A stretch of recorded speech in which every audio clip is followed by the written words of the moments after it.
Otro programa y otra vez aquí con un grande, alguien que creo que ya os he dicho, lo repito.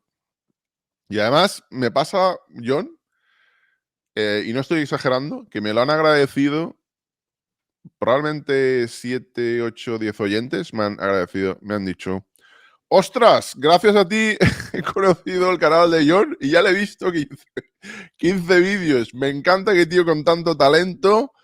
Bueno, pues yo os digo lo mismo. Buscad John MH en YouTube porque vamos a hablar del proyecto Manhattan. Creo que el proyecto Manhattan es un proyecto interesantísimo.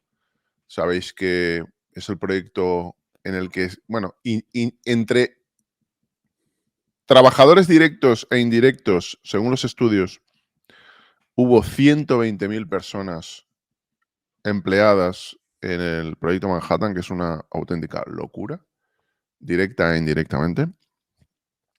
Y me gustaría preguntarte, John, ¿cuál es el contexto en el que Estados Unidos, por el contexto histórico, por qué es decir, cuáles las circunstancias alrededor de este proyecto por el que se quería crear una bomba atómica? Bueno, será un poco esquemático porque para los detalles está Wikipedia, yo creo, ¿no? Yo creo que lo interesante es un Totalmente. poco contar lo alternativo. Está claro que había una guerra. Aquí se jugaba el todo por el todo. No era una guerra táctica como podía ser. Era la madre de todas las guerras, estratégica. Es que decidía el futuro del mundo. La prueba está que Estados Unidos ya en el 44 tenía todo preparado ya en Bretton Woods, ¿no? Que el dólar iba a ser la moneda de transcurso legal en todo el mundo, el FMI y el Banco Mundial iban a dirigir la economía de todos los países, que se dejaran, por supuesto. Entonces había un proyecto de un nuevo imperio mundial, ¿no? Por eso el Reino Unido no es que fueran samaritanos y disolvieran su imperio, era como Estados Unidos dijo, bueno, ingleses, dedicados a vuestras mafias, pero ahora el mundo lo dirigimos nosotros. Entonces, por un lado, el desarrollo tecnológico nuclear era algo lógico en el progreso humano, ¿no? Es decir, tocaba en ese momento. La Unión Soviética, diferentes países europeos, aunque Alemania era la que iba a la cabeza completamente y Estados Unidos, pues estaban apostando por ello. Pero claro, en el contexto de la guerra, todo lo que tiene uso militar pasa a ser un proyecto estratégico de importancia capital y el tema nuclear, evidentemente, cuando ya empiezan a darse cuenta que se puede hacer armas nucleares, aunque hasta llegada a que desarrollan las bombas atómicas en el 45 en teoría, pues en verdad sería mucho, mucho antes, ¿no? Pues tengo tanta pestaña abierta que no lo veo. Pues el caso es que fue muy poco tiempo y no sabían realmente el alcance de lo que estaban haciendo. La huida de científicos a Estados Unidos. Sí. Le preguntaron a un famoso físico si, si él pensaba, porque se hablaba de ello, igual que ahora se habla de la conducción autónoma, estas cosas, tecnología moderna, digamos que, como has dicho, todo lo que es la investigación desde que se descubre la radiación, desde que empieza a avanzarse en eso, va muy rápido, pero yo recuerdo que hubo un científico que le preguntaron si era posible, si era posible crear una bomba a través de esta tecnología y dijo, creo que era 24 o 48 horas antes de lanzar la bomba, con lo cual ya se había completado el proyecto Manhattan antes, pero dijo que técnicamente era imposible, que es que eso crearía... porque no se sabía además, y esa es otra, John, que si se lanzaba una bomba en la Tierra, no se sabía, aunque no me quiero adelantar, no se sabía si iba a acabar con el mundo, si iba a crear una especie de... Bueno, voy a exagerar, una especie de agujero negro o algo así. No, No sabía lo que iba cómico, a pero ocurrir. están especulando completamente. Era tan rápido el avance, había tanta presión política, había tanto dinero invertido, era una locura, había tanta gente implicada que iba todo muy rápido, muy rápido. Era increíble. De hecho, a ver, estos tres principales países que fueron los que más apostaron, Alemania, la Unión Soviética y Estados Unidos, la Unión Soviética no tiene mucha relevancia porque hasta el 49 no hicieron una copia exacta del Fatman, que yo recuerde, no me equivoco, de la bomba. Entonces fueron los que estuvieron más atrasados. Al final le hicieron una copia de Manhattan, pero es que el país que estaba más avanzado con diferencia fue Alemania, ¿no? Que tenían avances en agua pesada que era necesaria para poder construir la bomba. Habían avanzado mucho en agua pesada. Perdón, que No, te en estoy todo, en todo. interrumpiendo. La fisión nuclear que la descubrió Otto Hahn fue, que me equivoco, en el 39, sí, sí. En el 39, imagínate, en poco tiempo. El proyecto Manhattan, que yo recuerde, fue en el 40 que empezó a proyectarse, ¿verdad? Se fue todo rapidísimo. Teniendo en cuenta de la teoría a la finalización del proyecto, es increíble. Pero las circunstancias políticas fueron estas. El objetivo militar, en el caso de Estados Unidos, era bien claro, era usarlo para como arma, para usarla sin límite, ¿no? Contra los objetivos civiles. Porque esto es otro tema, me salgo un poco de esto. La bomba atómica tiene un uso militar limitadísimo, ¿no? Es una cosa que no se habla. Es decir, de hecho siempre acabo hablando de memoria, ¿no? Porque no puedo tener tanto el apunte y no tengo tiempo y la gente se enfada porque quiere que le dé la información exacta. Bueno, pues busca en Google, pues lo encontrarás. A Estados Unidos le pidió un estudio a un general estadounidense en los años 50 para que valorara cuántas bombas atómicas haría falta para utilizarlas en el campo de batalla en caso de una guerra con la Unión Soviética. Y este general calculó que un mínimo de 160.000 bombas atómicas tácticas. Bueno, es que esa es otra, John. Es que hay gente que considera que, que con 5 bombas nucleares creas una especie de Mad Max y acabas casi con la raza humana, excepto con 3 o 4 personas. Y no funciona así. De hecho, hay páginas literalmente donde ves que lanzar una bomba nuclear de las más grandes, una bomba estratégica, lo que haces es cargarte una ciudad. Así. Ya está, sí, ¿no? Y de hecho, fíjate qué pasó con la bomba del Tsar, esta soviética, que es la explosión nuclear más grande de la historia, que era 50 megatones, que el vídeo quedó muy bonito, eso sí hay que decirlo, ¿eh? Pero los científicos soviéticos llevaron un chasco, porque claro, era tan potente, la detonaron a bastante altura por tema de seguridad, etcétera, que la disipación de energía hacia la estratosfera fue enorme. Es decir, agujereó la atmósfera para arriba, se fue al espacio y el cálculo que hicieron se quedó en nada, comparativamente a lo que se esperaba, ¿no? Entonces, tiene muy poco efecto. Por eso ahora, desde hace décadas, lo que se pretende es utilizar muchos ojivas, ¿no? Como bombas racimo de bombas nucleares que exploten simultáneamente, ¿no? Etcétera, para aumentar la potencia, porque la bomba en sí tiene efecto muy limitado. Estados Unidos y la Unión Soviética llegaron a acumular, que yo recuerde, 60.000 bombas atómicas en el clímax de la carrera armamentista, pero es que era básicamente porque se tenían que garantizar la capacidad de destrucción de la capacidad nuclear de ataque del enemigo. Entonces, Estados Unidos, que tenía esas superficies montañosas llenas de silos, necesitas tener muchísima potencia de ataque para anularlo, igual que Estados Unidos contra la Unión Soviética. Y al final eran bombas que es cierto que con un porcentaje pequeño puedes destruir todos los centros de masificación demográfica del enemigo y puedes matar pues muchos millones de personas, pero es que en verdad todas esas bombas atómicas eran para anular mutuamente la capacidad de ataque, ¿no? No los centros de orden político, de comando militar, etcétera. Y como bien dices, está sobrevaloradísimo, sobre exagerado el papel de la bomba nuclear, no solo como militarmente es bastante inútil, luego, tiene un coste político inadmisible. Y luego, eso de que la destrucción mutua asegurada y la extinción de la humanidad y el efecto invernadero, habría que revisarlo, porque me parece a mí que eso es una idea de olla descomunal, ¿no? Porque hay otra cosa que me hace mucha gracia, me estoy desviando, pero bueno, más o menos. ¿Sabes el Poseidón, verdad? Que es ese dron submarino que ha creado Rusia recientemente, que puede montar una cabeza de cobalto, se especula hasta 500 megatones, y la prensa anuncia, ¿no? Oh, que puede provocar un tsunami. Es un dron submarino que puede ir silenciosamente e indetectablemente por profundidad que va, a 1 kilómetro de profundidad, hasta las costas estadounidenses. Y haría un tsunami enorme, ¿no? Arrasaría Nueva York o Los Ángeles. Y la realidad que se ve que para provocar un tsunami de esa característica haría falta igual 1 millón de megatones, ¿no? Entonces hay mucha especulación y tráfico de información en relación con lo nuclear y la radioactividad. Pero en el contexto psicópata, una guerra mundial de locura colectiva, de destrucción, de exterminio a toda costa, ¿no? Es decir, que al final parece que el objetivo militar se perdía un poco en favor de matar, porque miras tú qué sentido tiene destruir ciudades. El proyecto Manhattan, que la gente no sabe, tenía una prioridad para ser usada en Alemania si se podía, ¿no? Porque entraba dentro del plan del... Perdón que te pare ahí la jugada. Porque a mucha gente le sorprenderá esto. Estás diciendo que el plan era utilizarlo en Alemania mientras estaban investigando el proyecto Manhattan y estaban avanzando, porque hay que decir que acaba siendo utilizado en Japón, pero tú dices que el plan era utilizarla en Alemania. Sí, a ver, la RAF, Arthur Harris diseñó el plan este, que esto está en cualquier fuente, no es una teoría excéntrica, esto está asumido completamente, es público y aunque no se hable, no sé por qué, pues interesante, que el plan militar de los británicos, apoyado por Estados Unidos, era destruir todas las ciudades alemanas con más de 100.000 habitantes, ¿no?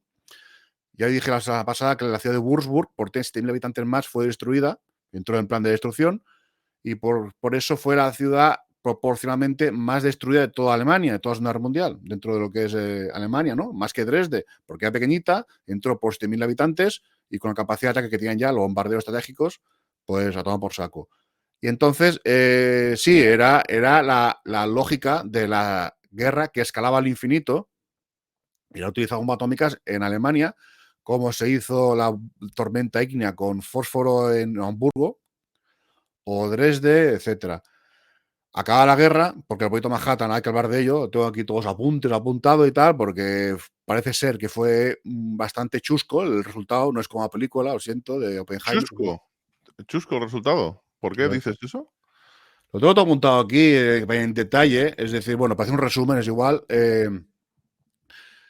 No podían producir bastante uranio para hacer una bomba atómica de uranio.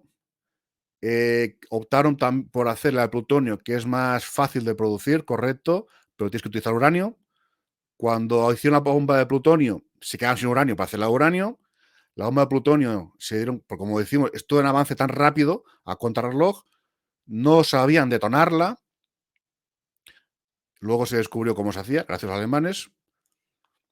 Y fíjate que al final, fíjate el nivel de improvisación que había, que hacen un test nuclear, correcto. Voy a mirar la fecha, que no me quiero equivocar. Creo que fue la Fatman, la lanzaron primera, la segunda tal, Trinity, aquí está, esta es la de plutonio, que si me confundo con la uranio. Testearon la bomba de plutonio, correcto, pero no testearon la bomba de uranio. Para que la gente entienda, antes de atacar Japón, Estados Unidos hizo el test nuclear con una bomba de plutonio, correcto, que es la que lanzaron después en Hiroshima, correcto, que era de... No, la otra, la Fatboy. Pero en cambio, la bomba de uranio se lanzó sin testearla, ¿correcto? No hubo test. Es una cosa que yo no entiendo, que alguien me explique. ¿Cómo lanzas un secreto, un arma secreta de este tipo sobre el enemigo si no era testeado antes? Claro, es que para que se entienda el contexto, hablar en aquel momento de armas nucleares era como hablar ahora, no sé, de armas láser, casi de sables de Jedi. Es decir, estamos hablando de algo ultra, ultra, ultra vanguardista, porque es que 30, 40 años antes estaban luchando con caballos. Es que es así. No, es que vamos a ver, es que la prueba de Trinity, que la bomba de plutonio pone aquí, es que los científicos no tienen ni idea. Fíjate, qué curioso, ¿no? Los científicos no me tienen ni idea de lo que pasaría, pero estaban bastante expectantes diciendo qué pasará. De hecho, creo que fue la primera prueba que hizo Estados Unidos de hidrógeno, de bomba de hidrógeno. No sé si fue Ivy Mike. Vamos, por un error de cálculo, se triplicó la potencia sin querer y un poco más, bueno, hubo una cantidad de bajas de contaminación increíble. Bueno, fíjate, bueno, para eso están los test nucleares, ¿no? Para prevenir todos los errores, todos los fallos que hay. O igual ni explota la bomba. Pero es que yo no entiendo cómo se lanza la bomba de uranio sobre Japón sin testearla. No existe test, existe test de la bomba de plutonio, correcto, pero no la de uranio. Esto prueba la bestial improvisación que hubo en el proyecto Manhattan, a contrarreloj a muerte, y la necesidad política de, antes de que Japón se rinda, vamos a cargarnos más gente, ¿no? Es decir, vamos a demostrar al mundo, eso es mi interpretación, nuestra superioridad como superpotencia, ¿no? Vamos a someter al enemigo de la manera más bestial, porque cuando uno enfoca una guerra imperialista, no es suficiente que el enemigo se rinda. Espérate, no te rindas, que te machaco bien, te destrozo Espera, bien. déjame que te pregunte ahí, porque muchas veces se planteó o se preguntó por qué no lanzaron, por qué no hablaron básicamente con el alto mando militar japonés y dijeron, mirad, vamos a lanzar una bomba sobre el mar, una bomba nuclear sobre el mar o sobre un sitio deshabitado, y esto es lo que os va a pasar. en caso de que no os rindáis? ¿Por qué crees que se acabó lanzando sobrepoblación cuando el impacto es que no tenían suficientes bombas,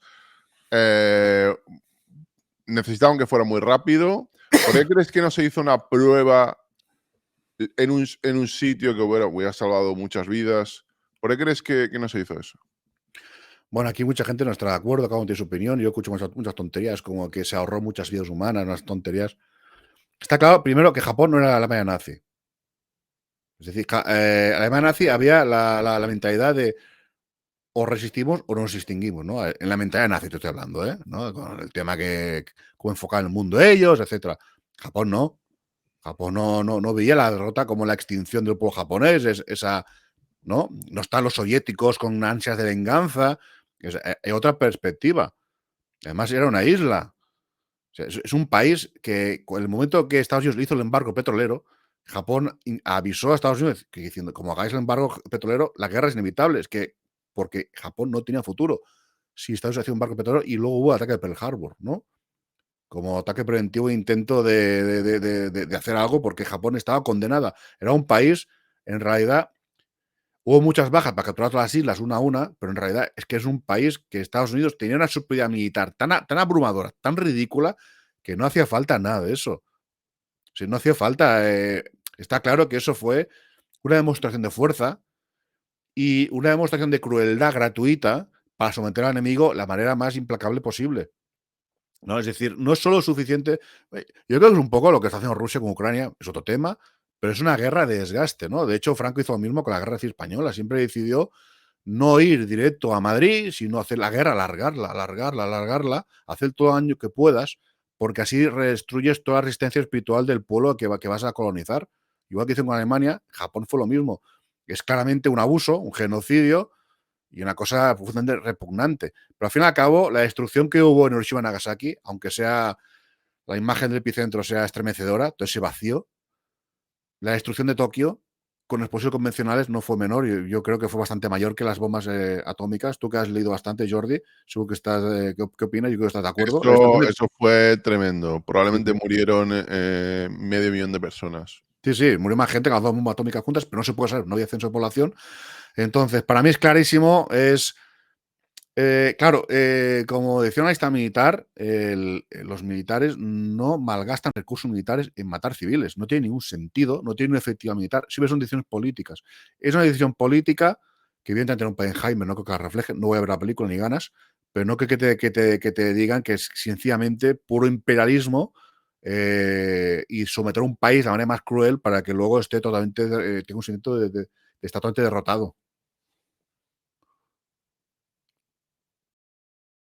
¿Tú cómo interpretas? Porque a mí esto me llama la atención el hecho de que se diga que la única solución era utilizarlas sobre ciudades y sobre población civil, porque de lo contrario, lo que hubiera ocurrido es que la guerra se hubiera alargado y hubiera habido más muertos japoneses y más muertos estadounidenses. ¿Tú esa explicación la compartes o no? Sí, que hablan de cálculo de 10 millones de un millón de bajas militares estadounidenses y 10 millones japonesas, burradas así. Pero vamos a ver, si tú ves los datos de producción de Estados Unidos, en el 44, produjo más de 100.000 aviones militares. Es decir, todos los países del mundo juntos en guerra no llegan a esa cifra de producción de aviones, pero ni de coña. Y la producción naval igual. O sea, es que la producción militar de Japón es que era un auténtico chiste, era de broma. Y es una isla. Si me dices Rusia o el propio Estados Unidos, ¿no? ¿Cómo invades ese país? Pero Japón, si es una isla. Si nosotros ya hay antecedentes de lo que es un bloqueo marítimo de una isla, y para un país como Estados Unidos, que estaba produciendo barcos como churros y 100.000 aviones al año, o sea, ese país, ese momento, ponerlo de rodillas, era cuestión de podían provocar una hambruna, podían, no hacía falta conquistar todos los territorios que habían, todas las islas, como estaban haciendo. Es que militarmente, yo no soy militar, evidentemente, pero yo he leído otros análisis militares, por supuesto, de expertos, y decían esto, es que no tiene justificación, ¿no? Además, mm, mm, incluso si quieres atacar nuclearmente, ataca objetivos militares. No, es que está la producción armamentista diversificada en pequeños talleres. Da igual. Si un país, como hizo Sper con Alemania, diversifica la producción de armamentos para que no sean accesibles para los bombardeos, ¿qué va a hacer? ¿Vas a destruir todas las ciudades del país? No, ¿verdad? Entonces no puedes acabar con la producción armamentista. Puedes atacar algunos núcleos de producción, pero esto es la realidad. Entonces, eso es una excusa estúpida. No, es que había talleres de producción de balas, etcétera. ¿Y qué? O sea, es que militarmente tampoco tiene justificación. Es que no hay por dónde cogerlo. Es que de verdad te lo digo. Es que hay gente que parece que son altavoces del abogados de Estados Unidos. ¿Por qué defiendes eso? Lo curioso aquí también, a ver, esto es algo desconocido, ¿eh? Pero en la conferencia de Potsdam, bueno, desconocido. En general la gente no lo conoce. En la conferencia de Potsdam, lo que ocurrió es que los americanos le dijeron a los soviéticos que tenían una nueva arma. No entraron en detalles sobre qué arma era, pero le dijeron que habían alcanzado lo que ellos calificaban como una superarma. Y bueno, aquí veis la entrada a los Álamos, digamos que la sede del proyecto Manhattan. Y lo bueno, John, esto probablemente lo sabrás, es que los soviéticos, por sus espías dentro del proyecto Manhattan, ya sabían que los americanos estaban desarrollándolo, que es una cosa absolutamente enloquecida. De hecho, los soviéticos consiguen su propia bomba nuclear, aparte de que, porque evidentemente tenían mucha inversión en lo militar, porque habían conseguido muchos científicos de la Alemania del pintor austriaco, pero sobre todo porque habían conseguido también mucha información del proyecto estadounidense. Es que tenían espías dentro del mismo proyecto Manhattan pasándoles datos de qué estaba pasando. No, es que la Unión Soviética, el tema de espionaje era una pasada, ¿eh? Es decir, no sé si conocen la anécdota esa del sistema de grabación sin voltaje, sin electricidad, sin nada. No sé si lo conocías, la anécdota esa, que inventó. Oh, el tío. Cuéntanos, por favor. ¿Cómo se llamaba? El que inventó el instrumento ese que es a distancia, ¿no? Que es un campo magnético y hace que la máquina. No, y la cabeza ahora. Es un genio, un inventor soviético.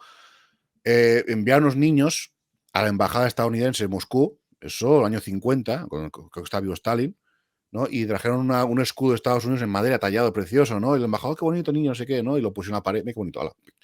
Y ahí había un sistema que transmitía la voz, lo que se podía escuchar los soviéticos a través de pues una antena que tenían en un vehículo, en la calle, ¿no? Frente a la embajada, podían grabar, podían escuchar todo lo que hablaba el embajador en su despacho, ¿no? Pasados los años, cuando quitaron ese escudo estaba en madera y tal, y dieron la vuelta, porque empezaron a sospechar de que se enteraban de todo, ¿no? Estados Unidos se dio cuenta que desde ahí ellos escuchaban las conversaciones. Ay, bueno, casi me viene el nombre a la cabeza de inventor. Total, que cuando vieron eso, dijo, ¿esto qué es? Sospechaban que sería eso, pero no entendían nada. Si o sea, era como un plato con una alfiler así o algo así, nada más, ¿no? Y no entendían nada. Lo tuvieron que enviar a Estados Unidos, los científicos lo están estudiando, los rompiendo la cabeza, no entendían nada. ¿Y cómo se transmite aquí el sonido? Pues si no tiene voltaje, no hay nada, ¿no? No acuerdo los detalles, pero que es muy divertido, ¿eh? Y al final resulta que era por la vibración sonora o algo así, eso amplificaba el plato ese, proyectaba la vibración, una historia increíble, ¿eh? Para quedar los soviéticos, el nivel tecnológico y sobre todo el espionaje lo tenía, era como una de las prioridades de su presupuesto. Bueno, tenían una inversión y aparte de ello, había tal pánico en Estados Unidos, había tal pánico a los soviéticos por algo, un factor psicológico. A ver cómo digo esto. Lo que ocurría es que al igual que, bueno, se podía reconocer, o al igual no, a diferencia de lo que se podía reconocer a japoneses, americanos y pensar que, bueno, podrían ser espías, Estados Unidos se veía incapaz de reconocer quién era comunista y podía estar trabajando para la Unión Soviética. De hecho, hubo gente que bueno, luego se se supo espías soviéticos que estuvieron trabajando en Estados Unidos durante décadas. Y ello creó, por ejemplo, para muchos, la película La invasión de los ultracuerpos. ¿Os acordaréis esa película de las vainas, donde crean copias, que se han hecho como 3 o 4 versiones distintas, ¿no? Pues esa película, en el fondo de lo que habla, es de que tu vecino podría ser alguien que está infiltrado por el comunismo y no ser quien crees que es, ¿no? Y todo ello, primero que causó un periodo de pánico en Estados Unidos. Todo esto que estamos hablando del proyecto Manhattan, del lanzamiento de las bombas atómicas, de la carrera nuclear, de la carrera espacial, literalmente causó una ola de pánico en Estados Unidos, hasta el punto de que cuando se lanza el Sputnik, John, el miedo de Estados Unidos, que es un país que está muy lejos de Europa, está muy lejos de cualquier potencia que pudiera invadirle, porque no le va a invadir, entre comillas, bueno, creo que no le va a invadir Guatemala, ni le va a invadir México, ni le va a invadir Canadá. El pánico que tenían, John, es que los soviéticos pudieran colocar armas nucleares en satélites y lanzarlas sobre Estados Unidos. Es decir, cuando esta carrera empieza con el proyecto Manhattan, no se sabía muy bien hacia dónde iba. De hecho, la carrera nuclear y la carrera espacial, que es fascinante, están íntimamente relacionadas hasta el punto de que von Braun, que es el padre de las V2, es el padre de la cohetería moderna, de los cohetes, podríamos decir, que van a llevar cabezas nucleares, es también, o llegó a ser, el padre del proyecto espacial estadounidense que acaba llegando a la Luna, pero que podéis verle la portada de la revista Time, de la revista People, etcétera. Esto no es ningún secreto. Luego, Así si queréis, es. os coloco alguna foto. Y a mí, todo esto, yo creo que lo primero que indica es que se tenía un pánico al comunismo enorme. Se tenía un pánico también enorme de que el comunismo pudiera demostrarse como un sistema superior al capitalismo, hasta el punto de que los americanos en aquella época, por todo lo relacionado con la carrera nuclear y la carrera espacial, fundan la NASA, fundan DARPA, que es la empresa que acaba, empresa militar bueno, no sé llamarla militar, de investigación, que acaba inventando Internet y reforman todo el sistema universitario, John. Todo porque tenían literalmente pánico de que estas armas que se crean con el proyecto Manhattan se extiendan y sean mucho más peligrosas de lo que había ocurrido hasta entonces. Porque luego, bueno, como sabes, se crea la bomba H, se mejoran estas bombas, se hacen más grandes, etcétera, etcétera. Los cohetes se pueden lanzar desde más distancia, ya no se lanzan a peso. Hombre, es que según mucha información que hay al respecto del proyecto Manhattan, que fuera bastante chusco, según parece, los detalles, me imagino que debo crear una gran inseguridad, porque hay mucha información, tengo que sacar la chuleta por eso, la tengo aquí, hay mucha información que indica que si no es por la captura del submarino U-234, no desarrollan ni una bomba atómica, ni uranio ni plutonio. Entonces, que el enemigo tuviera tan avanzado el proyecto nuclear, si es que no tuviera ya. Perdón que te pare ahí la jugada. Si no es por la captura del submarino, ¿qué submarino me has dicho? Explícanos U-234. eso, por favor. U-234. ¿Qué ocurrió ahí? ¿Y por qué representó un avance en conocimiento la captura de ese submarino? Bueno, pues está aquí la Wikipedia. Hace 15 años me acuerdo que no encontraron información de esto, como lo que te decía que va progresando. El submarino este, que no tiene nada que ver con el isótopo del uranio enriquecido, pues es casualidad que se llama U-234, aunque esto confundió a los estadounidenses cuando lo capturaron.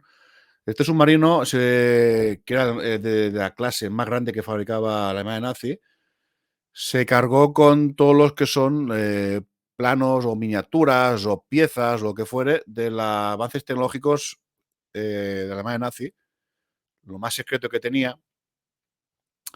Y hay, te podría decir, la información confirmada y la información que se cree que es real, pero no se puede confirmar al 100%, ¿no? A ver, llevaba esto más de 500 kilos, este submarino, de hexafluoruro de uranio U235, el isótopo enriquecido, el fisible, ¿no? Que es básicamente metal, porque está enriquecido al 95%, de barbaridad. Había de todo, no entro en detalles. Estaban los fusibles para activar la bomba de plutonio, porque era el problema que te comentaba antes, ¿no? Esto está muy interesante, luego entramos en detalle de todo el tema este, o todo lo que he apuntado. Pues este submarino lleva todos estos avances tecnológicos, recibió la comunicación de la rendición del Karl Dönitz, ¿no? Que heredó el gobierno alemán, que rindió el país a los aliados y los soviéticos, y este submarino se rindió.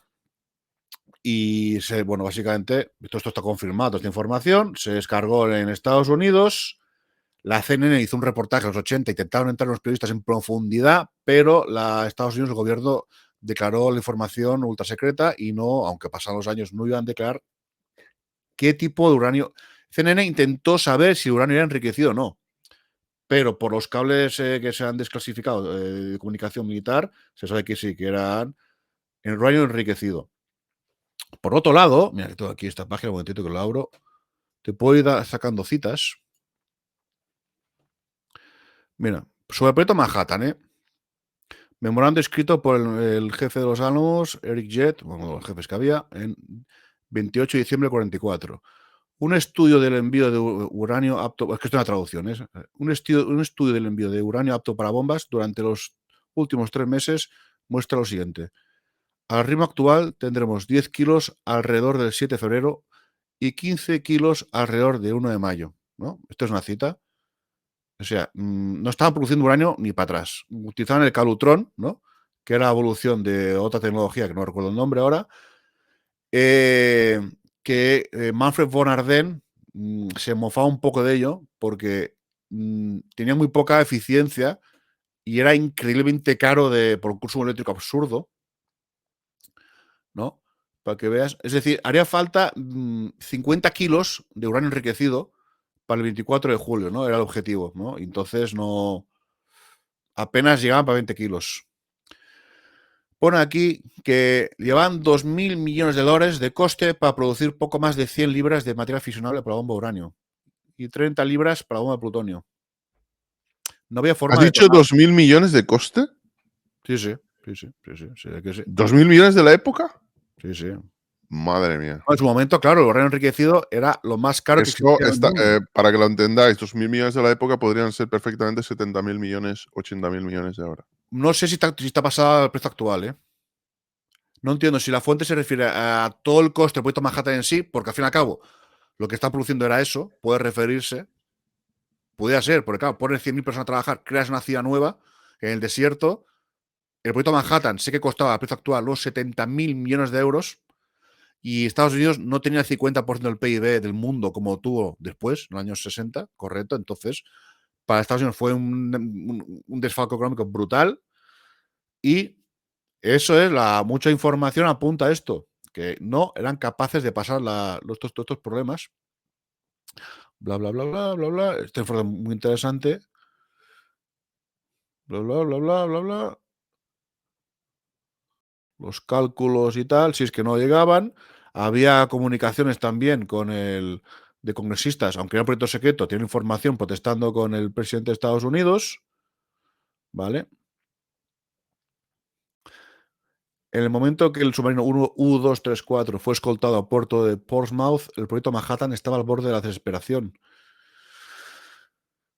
Groups, que era uno de los dirigentes del proyecto, había decidido utilizar el uranio enriquecido para alimentar reactores de plutonio en Hanford. Bueno, básicamente se necesitaba menos plutonio para fabricar la bomba de uranio. Era mucho más económico hacer una bomba de uranio de plutonio que de uranio, ¿no? Que plutonio es un producto que se usa a través del uranio, ¿no? Por un proceso químico. Pero claro, se encontraron cuando tenían suficiente material para hacer una bomba atómica de plutonio, no tenían la manera de activar la bomba de plutonio. Ninguna de las bombas era viable. La fecha límite de agosto se acercaba rápidamente. Pero la información de Alemania respecto a esto, que hubo varias líneas de investigación, hay mucha manipulación con el tema este. Según la historiadora Margaret Groening, que es una de las referencias que puedes encontrar en la bibliografía que tengo aquí, en el año 41, ojo, en el 41, fijaos que pronto, fijaos qué avance tecnológico tiene Alemania respecto a los demás países, pero no solo esto, en cualquier cosa, ¿no? Es decir, Alemania ya tenía el año 39, en el 36 creo que descubrieron el gas tabún y en el 39 el gas sarín, que son neurotóxicos, son armas con una capacidad de provocar muertes a millones y se usaba masivamente, ¿no? Armas de destrucción masiva. En el año 41, según la historiadora Margaret Gowing, Alemania había refinado 600 toneladas de uranio de forma de óxido. Bueno, 600 toneladas, luego no sé qué proporción te queda para hacer una bomba atómica de uranio enriquecido 90%. La forma necesaria para ionizar el material de forma de gas, bla, bla, bla, bla. El doctor Riel, responsable de todo uranio en toda Alemania durante el curso de la guerra, dice que la cifra era mucho mayor, ¿no? Hay disparidad de fuentes en relación a cuánto uranio estaban enriqueciendo. Extraía 1 tonelada al mes de óxido de uranio en minerales separados. Total, que resumiendo, tengo aquí mucha información, eso que he resumido porque está interesante. Aquí está, los calutrones de la primera fase de Oak Ridge, bueno, el proyecto Manhattan, producían un 0,7% de U235 a partir del uranio natural. Luego, con el desarrollo tecnológico, lo pudieron subir a un 10%, necesitas un 90% para hacer de enriquecimiento, ¿no? Entonces, lo que decimos, llegaban a producir como 15 kilos de uranio al final de la guerra, o sea, absurdo. Y lo que, bueno, resumiendo, da igual que hay mucha información, pero aburriré a la gente. Si quien quiera, pues os puedo pasar toda la bibliografía, que es muy extensa. El submarino cargaba 560 kilos de uranio enriquecido para fabricar docenas de bombas atómicas y, sobre todo, cargaba con los fusibles de luz luz ultravioleta. Aquí la clave de todo esto del proyecto nuclear alemán era la figura de Manfred von Ardenne, correcto, que es una figura, ahora, como digo, hace 20 años en la historiografía no había mucha información de este hombre, ahora ya está más reconocido. Es uno de los padres de la medicina nuclear, hizo patentes para la tecnología de tubos de rayos catódicos para las televisiones de joven, o sea, este hombre de joven ya hacía patentes a casco porro, vivió toda su vida con todo el dinero que quería porque no sé si hizo más de 30 patentes, ¿no? Y este hombre fue uno de los diferentes proyectos separados que hubo en la Alemania nazi para el desarrollo de la bomba atómica. Él fue el genio que desarrolló las ultracentrifugadores de uranio, que es el método más efectivo para enriquecer uranio, a diferencia del calutrón del proyecto Manhattan, correcto. Las ultracentrifugadoras, no sé los detalles, porque lo he leído, pero separa uranio, como por peso atómico, los inyectores absorben, separan, ¿no?, el uranio, el isótopo necesario, se repite el proceso, pero tiene una eficiencia energética y de tiempo que es infinitamente superior al calutrón, ¿no? Y este mismo hombre también desarrolló el método de activación de implosión del plutonio, porque el plutonio, a diferencia de uranio, que se tiene que hacer por impacto, el plutonio se tiene que rodear el explosivo de lo que es el material fisible de explosivos convencionales que, estallando a la vez a un nivel de precisión muy alto, genere esta onda que haga la implosión, ¿no?, que reduzca el plutonio a la masa crítica. El método utilizado por él era fusibles que activan las espoletas por luz ultravioleta, invisible, mucho más fiable que el método infrarrojo, ¿no? Esto, el proyecto Manhattan no tuvieron esta idea. Entonces, el submarino U-234, que no me equivoque, sí, cargaba con todas estas tecnologías. Entonces, podría aportar mucha información, pero bueno, que sería bastante pesado. Según parece, el proyecto Manhattan no llegó a buen puerto, pero claro, que es normal. El proyecto soviético también empezó en el 40 y hasta el 49 no hacía una bomba copiando la americana, imagínate, ¿no? Entonces, según parece, pudieron desarrollar bombas atómicas a través de todo lo sacado de la malla nazi. Y de hecho, existe testimonios de test nucleares en Dinamarca, Y esto no he buscado, tenía que buscar la chuleta, bueno, si hablo de memoria. Si no lo buscáis por Google, que lo encontráis. Hitler invitó a Mussolini a que enviara testimonios a ver el test nuclear. Mussolini envió un periodista, no recuerdo el nombre, lo siento, y él hizo un reporte para correr Mussolini y después de la posguerra estuvo muchos años hablando de esto, hablando de esto, hablando de esto. Nadie le creyó, pero bueno, según parece, en la isla de Runge, no acuerdo si era Dinamarca, hicieron un test nuclear pequeño. Esto no sé qué veracidad tiene, no sé, pero lo de la submarino U-234, pon en la Wikipedia, porque Lo podéis encontrar, no, no es ninguna conspiranoia. no, Podéis aquí, claro, encontrar información hasta, como dice él, hasta sí, en sí, hace, Wikipedia. hace 15 años sí que no encontraba nada, ¿no? Yo me acuerdo de leerlo y pensar, joder, todo cuadra, pero no sé si es verdad. Ahora ya está mucho más aceptado. Y entonces la película como Oppenheimer es muy bonita, ¿no? Para la historia de Estados Unidos, ¿no? Qué bonito, la victoria de la democracia, la unión de todos los científicos. Al final, las cosas funcionan por un genio, por una mente creadora. Si Estados Unidos tuvo tanto éxito en carrera espacial fue por Von Braun, que sí había muchos científicos. Von Braun era un genio de otra especie, el líder del proyecto, y el líder del proyecto nuclear alemán fue Manfred von Ardenne. Solo hay que ver su biografía. Será uno de los mejores científicos de la historia, posiblemente, y el siglo XX, por supuesto. Y según parece, Estados Unidos en parte lanzó bombas atómicas alemanas sobre Japón, ya que es el recochineo máximo. Fíjate, perdón que te interrumpa, pero mira, he conseguido aquí el coste. Este es el coste del proyecto Manhattan y voy a enlazar con lo que estás diciendo. Ah, sí, sí, sí. Vais a ver por qué voy a enlazar. O sea, aquí podéis ver el detalle del coste. Está, bueno, la primera valoración que se hizo el 31 de diciembre de 1945 dio un coste total de 1.890 millones de dólares de la época, que eran 66.500 millones de dólares de 2016. De 2016 a 2024, pues yo creo que habrá aumentado la inflación un 10% más o menos, 15%.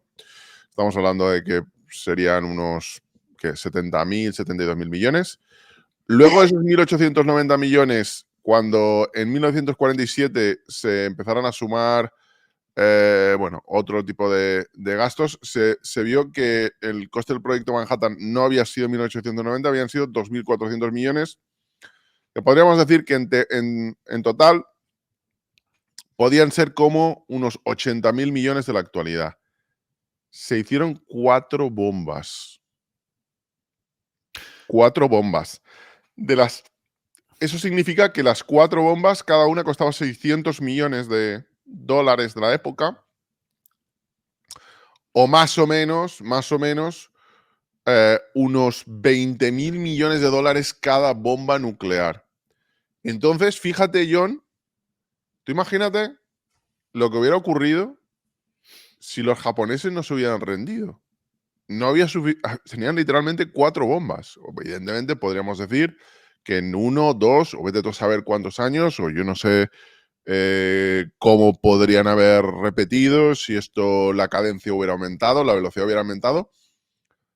Pero literalmente no tenían un arsenal de. No es que el proyecto Manhattan había creado 500 bombas, tenían 4. Pero cuando digo 4 es 1, 2, 3, 4 bombas. Sí, sí, en el 46, en diciembre 45. Sí. Sí, sí. Sí, sí. Con lo cual, las consecuencias del proyecto Manhattan, evidentemente, fueron un aumento del conocimiento brutal. Y luego era obvio que aquí había una amenaza potencial que ya se entendía cuando empezaron a caer las V1 y las V2 sobre el Reino Unido. Y la amenaza era, ¿qué pasa si a un cohete, a los cohetes que están empezando a inventar los alemanes, qué pasa si se les coloca una cabeza nuclear? Que será el pánico, ¿no? Porque literalmente, ¿Te acuerdas jolín, que te envié la foto de la isla Manhattan con la dispersión calórica de una explosión nuclear? Hecho por, es un plan de Luftwaffe. ¿Te acuerdas que te lo envié la semana sí, pasada? creo que sí, sí, sí, sí, sí. Bueno, pues eso es historia, ¿eh? Eso es un plano técnico de Manhattan, se ve desde el aire y a nivel de mar, dos planos, entonces se ve la dispersión calórica, no desde arriba pues se ven los aros, ¿no? y la densidad calórica por centímetro cúbico solo se alcanza con explosiones nucleares, ¿no? Es una predicción de el daño causado en Manhattan si los alemanes decidían lanzar una bomba atómica. Otro indicio. Luego se sabe que, no sé, no creo que se conserve, pero bueno, no, yo me acuerdo leer, y esto está también, en cualquier fuente puedes encontrarlo, que hicieron un bombardeo estratégico los alemanes, no me acuerdo el modelo exacto, pintado de blanco, y para la reflexión aquí de la radiación, etcétera, y con la bóveda de carga adaptada para llevar una bomba enorme. Se sabe que la Luftwaffe tenía planificado, según parece, el ataque nuclear sobre Nueva York, pero era un plan absurdo, sin pies ni cabeza, porque era un viaje de no retorno para el bombardero. Pero que la historia, yo estoy convencido que no es lo que cuentan, porque cuando hay tanta información que contradice la historia oficial, no sabes hasta qué punto hay falsedad y manipulación, pero sabes que lo que te cuentan así no fue. ¿Y cuál crees tú? Evidentemente, esto ya no es un hecho o no es algo donde. Pero ¿cuál es tu opinión de la versión? Tu opinión. Pues lo que te he dicho antes, sí que Subrayo para que la gente sepa sí, sí. distinguir. Opinión. Le pregunto la opinión a John. Está confirmado que el submarino atracó con toda tecnología de Alemania nazi, que había 560 kilos de uranio. La pregunta era, ¿enriquecido o no enriquecido? Pero ¿qué sentido tiene meter uranio que no está enriquecido? Pero bueno, para mí está clarísimo. Que no testearan la bomba de uranio, que no me equivoque, si me he leído, si me confundo, que no testearan la bomba de uranio y se lanzara sin testearla. Una bomba que, como tú has dicho, costó 20.000 millones de dólares al precio actual. No me entra a la cabeza. Es que yo, desde mi ignorancia, es que me parece injustificable. Para mí está clarísimo que el proyecto Manhattan estaba bloqueadísimo y con toda tecnología que sacaron de Alemania, con la derrota de Alemania, montaron bombas y les faltó tiempo para tirar sobre Japón, que se acaba la guerra, que se acaba la guerra. ¡Corre, corre, corre! Que nos ha costado 20 millones de euros. Y sí, venga, toma, un bombazo. Que está la de uranio, que no hemos testeado la uranio, da igual, tírala. Si se va a rendir ya, si da igual. Si vamos a entrar nosotros ahí, si se queda bomba explota, la cogemos después. No sé. Es que es ridículo. Es que hagan la prueba Trinity con la bomba de plutonio, pero no testeen la bomba de uranio. O sea, Rusia ahora en Ucrania, cuando lanza las Kinzhal o Avangard, no sé cómo se llama, no, ¿cómo son los misiles estos hipersónicos que van a. Bueno, no son hipersónicos. Bueno, se quisieron vender como. Bueno, pues los Kinsal. Tú haces referencia a los Bueno, Kinsal. los Kinzhal. Sí, pero no vamos a entrar en lo de los hipersónicos porque yo soy de la opinión que no hay misiles. Nadie tiene a día de hoy misiles hipersónicos, pero bueno. Bueno, es igual, que la tecnología rusa la Ya, lanza, sí, nos pero referimos a los Kinsal, sí, para que quede la claro. tecnología rusa la lanza con cuidado, ¿no? Que Estados Unidos tiene ya los B2, bombarderos estratégicos esos, que los sacaba ahí, como, no sea que me los derriben y me cojan la tecnología, ¿no? O sea, es que los secretos militares a veces tienes armas tan costosas, tan avanzadas tecnológicamente, que no las usas, porque tienes miedo que te lo copien, ¿no? O sea, esa es la interpretación que yo hago. O sea, ¿cómo lanzan una bomba sin testearla? Para mí está clarísimo este tema. Y encaja bastante con esta problemática que había con Alemania desde el final del siglo XIX, que empezó a despuntar tecnológicamente hasta tal punto que había una diferencia tecnológica absurda con los demás países y había que igualarlo, evidentemente. Y sí, sí, claro, el desarrollo tecnológico, como he dicho antes, Otto Hahn descubrió la fisión nuclear de uranio en el 38, que me equivoqué, dije 39, ¿no? O sea, es Alemania de que siempre llevó el avance en todo el desarrollo nuclear, aunque después dijeran, no, con lo que Manhattan se puso las pilas y tiran para adelante. Lo de Manfred von Ardenne también clama al cielo, ¿no? Para mí está clarísimo. Sé que para mucha gente le estará alucinando, dirá, ¿qué dice? ¿Cómo? Bueno, informado, le echamos a leer y sacamos estas conclusiones. Pero según parece, cogieron tecnología alemana, montó la bomba y venga, corriendo aquí sobre Japón, que se nos acaba el chollo, porque acabar la guerra en Japón, ¿dónde la lanzamos? Aquí matamos, ¿no?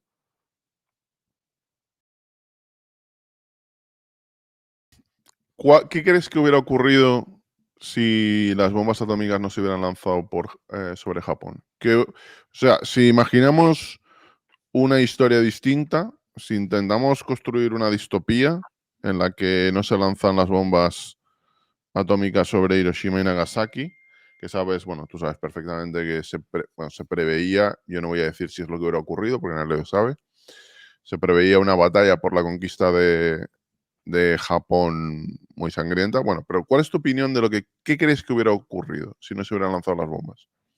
Yo no puedo predecir el futuro, pero yo creo que Japón se hubiera rendido sí o sí. La superioridad militar de Estados Unidos sobre Japón era ridícula. Y al final, cuando tienes la soga en el cuello, ¿qué haces? Por favor, sálvame como sea. Negociar cualquier cosa. Otra cosa que a Estados Unidos le interesara, ¿no? Pero Japón hubiese negociado de cualquier manera.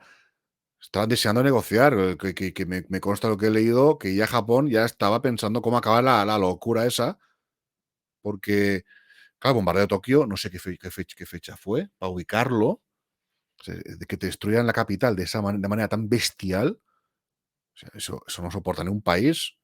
Claro, en el caso de Alemania, la nazi es diferente, ¿no? Era, no, si quieres me preguntas después y entramos en los detalles esos, pero la nazi, ellos se sentían sin opción, se sentían como, vamos a luchar porque No, aquí habrás visto la película El hundimiento, no sé si la has visto, pero vamos. sí, sí, lo he visto, sí.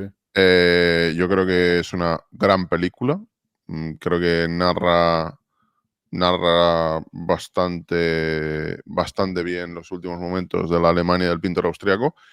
Y literalmente, John, es que estaban escuchando caer las bombas en el fortín del pintor austriaco. Que de hecho le dicen, no, váyase usted al sur, a no sé qué búnker. Y dice, bueno, ya El ya último no quería. discurso de Goebbels, que hace la radio, se oyen las bombas de fondo.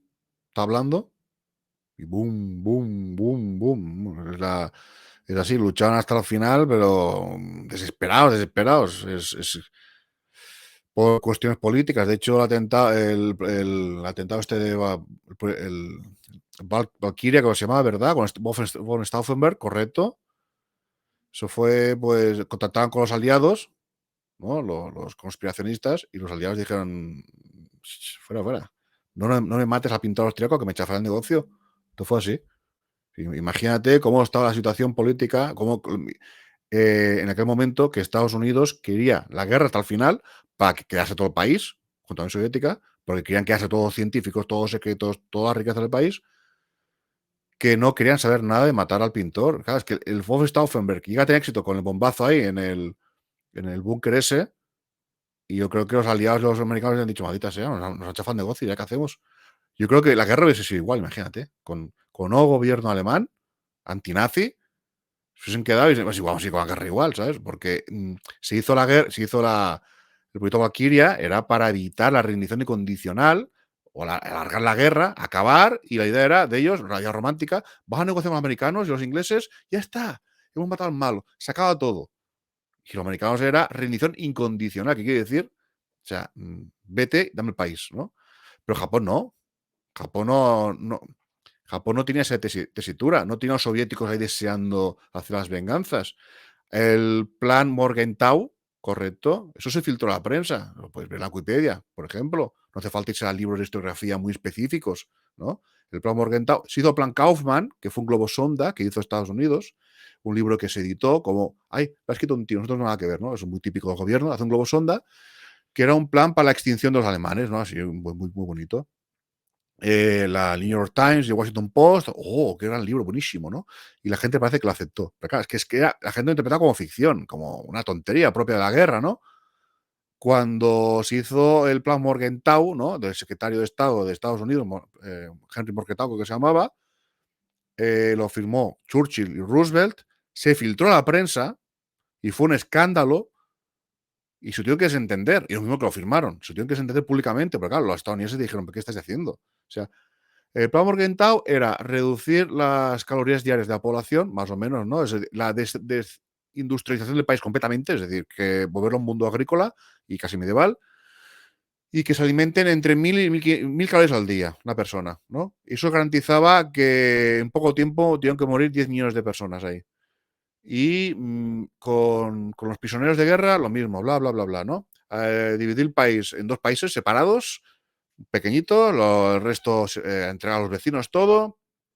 Claro, cuando se filtró esto en la Alemania nazi, es cuando, esto no se sabe, o sea, el discurso de guerra total de Goebbels, famoso, siempre te sacan el final del discurso, ¿no? Que todo lo he escuchado, pero hay un discurso de 2 horas anterior a esa proclama, ¿no?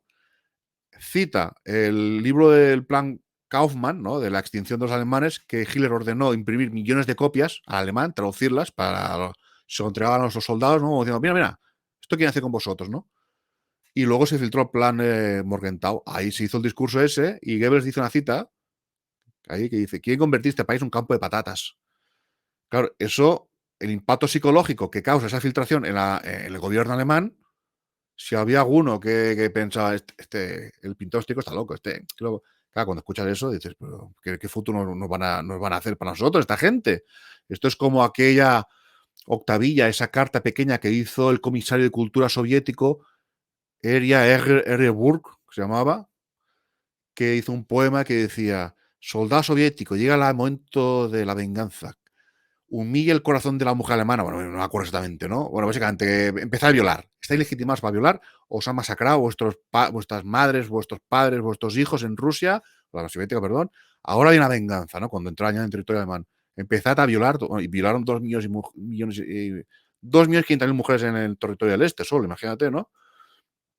Había gente en el búnker este famoso del abrigo de hundimiento, no recuerdo el nombre, lo siento, de la persona, un diplomático, me recuerdo que estaba ahí, con las secretarias de Hitler y tal. Claro, cuando llegó estas octavillas al búnker, causó una conmoción ahí dentro que dijeron, Dios mío, en parte entiendo que, claro, los soviéticos ganas tenían. Después de perder 27 millones de ciudadanos, la mayoría civiles, normal que estén un poco motivados, hay que decirlo, ¿no? Aunque fue un crimen de guerra, no justificado, el gobierno no tenía que incentivarlo, pero es igual, no entro en detalles. Y hubo un diplomático que dijo, yo no voy a vivir para ver esto, y se suicidó. O sea, después de leer la carta esa, yo no voy a vivir para ver esto, se suicidó. Entonces, el contexto de Alemania con Japón no tiene nada que ver. Japón no había ese contexto. Querían negociar la rendición. O sea, la superioridad era total y absoluta.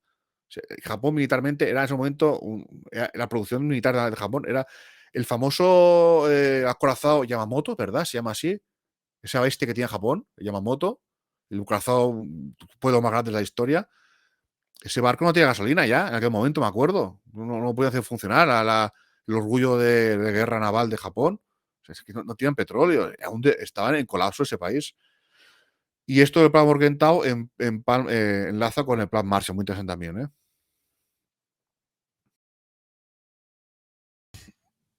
Aquí, a ver cómo decimos esto, porque aquí hay mucho debate con esto que te voy a preguntar. ¿Tú crees que Alemania estaba cerca de poder avanzar en su proyecto? No era un proyecto Manhattan propiamente, ellos estaban investigando, sobre todo habían avanzado más en cohetería, habían hecho avances en agua pesada, pero ¿tú crees que ellos estaban cerca de tener una bomba nuclear?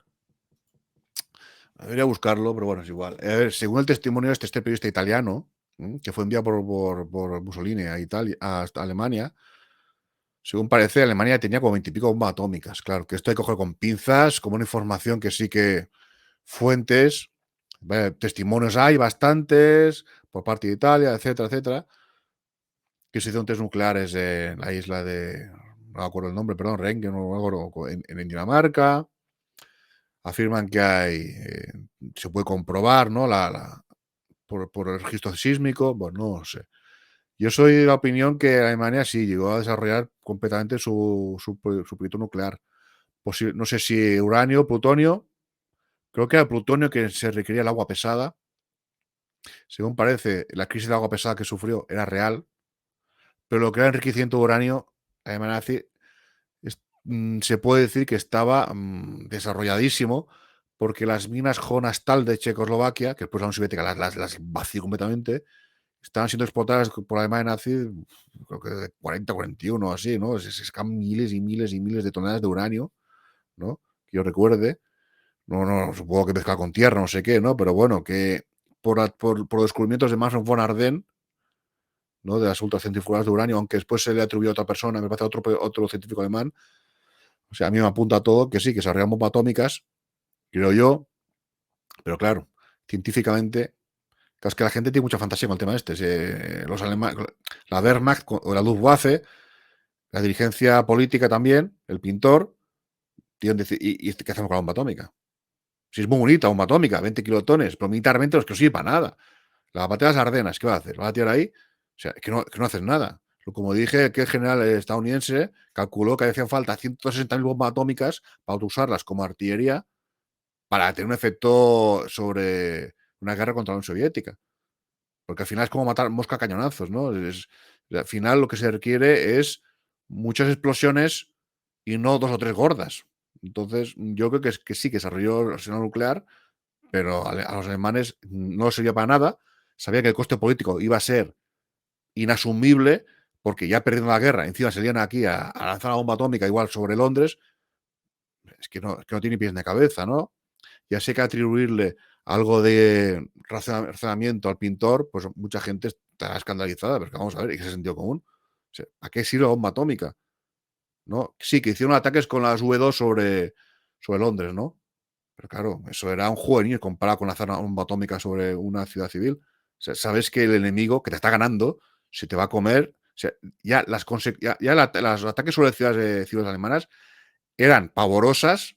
Imagínate, si encima le das razones porque al fin y al cabo, cuando escalas una guerra, las respuestas son simétricas. Esa es mi opinión, que no es que estoy muy avanzado, es que la bomba uranio posiblemente la tienen desarrollada.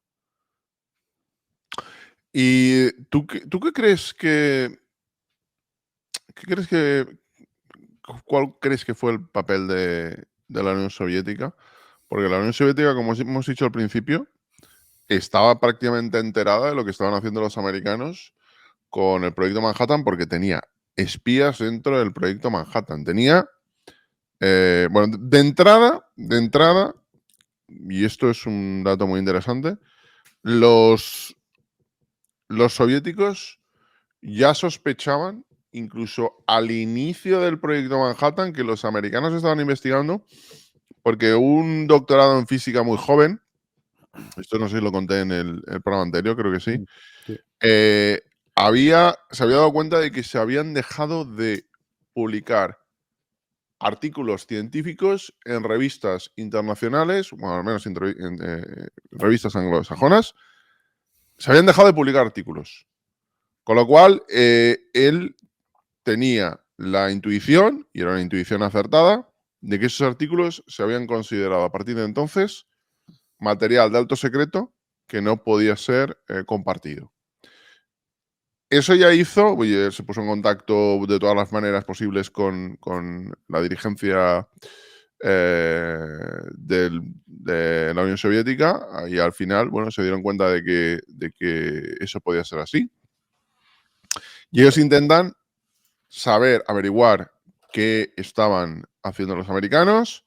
Los americanos se lo dicen en la conferencia de Potsdam, aunque no entran en detalles, como he dicho anteriormente.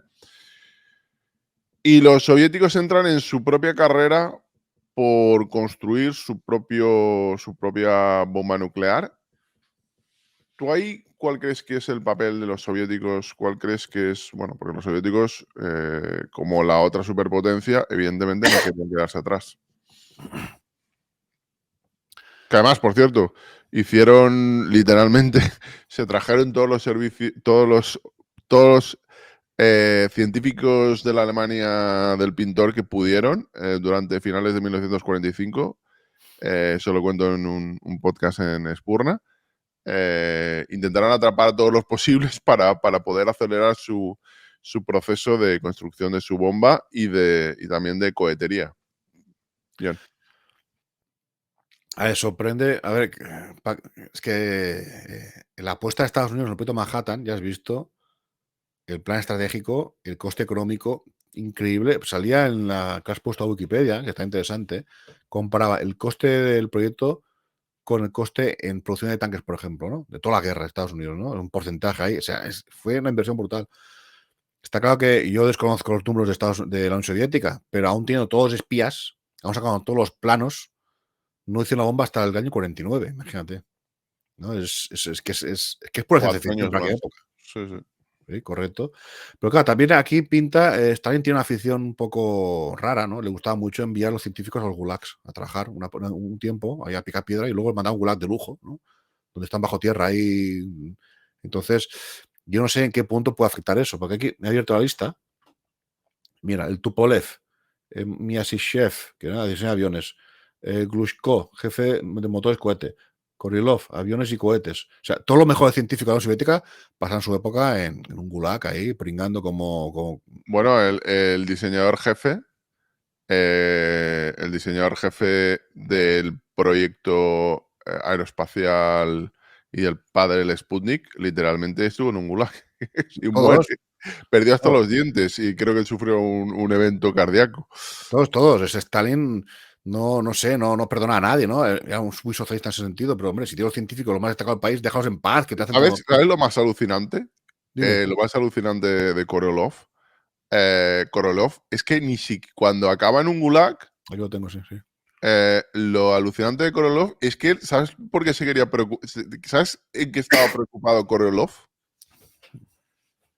Es que no sabía por qué coño estaba allí.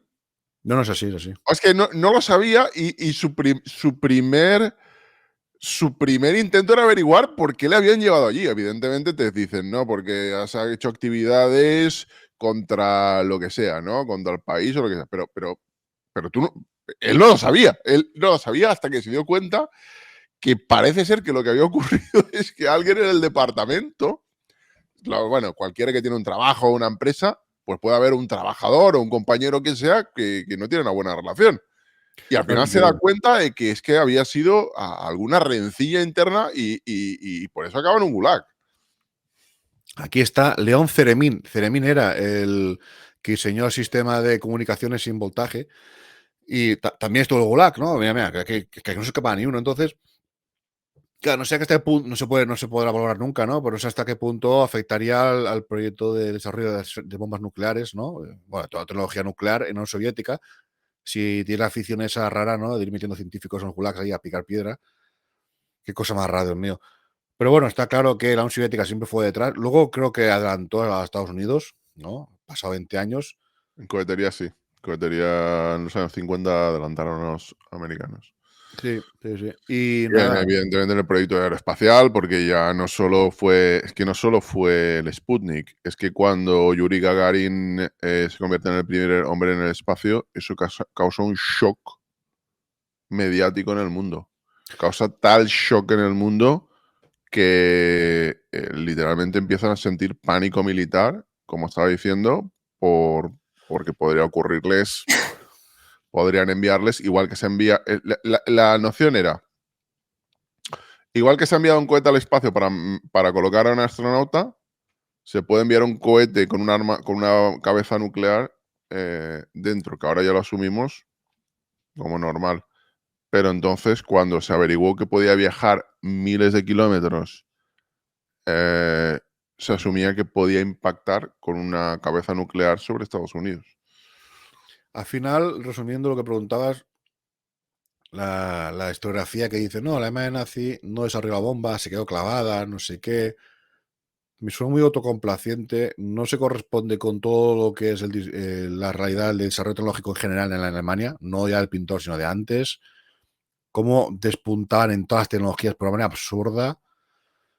Y que no, aquí con el proyecto nuclear no. Fue el genio, la inversión, la iniciativa de Estados Unidos. Me parece que nos han colado un gol con esto. Bueno, Estados Unidos, toda su historia es una historia de bulos y de mentiras y de exageraciones y heroicidades. Y luego cuando rascas, te encuentras que vaya mía, no. Todo encuentra mentira esta gente, ¿sabes? Es que es impresionante. Yo cuando vi que la Unión Soviética enviaba rovers de estos a Venus, yo me quedé y vi las grabaciones de Venus ahí con la cámara, con el cochecito ahí corriendo por ahí. Yo me quedé alucinado, ¿no?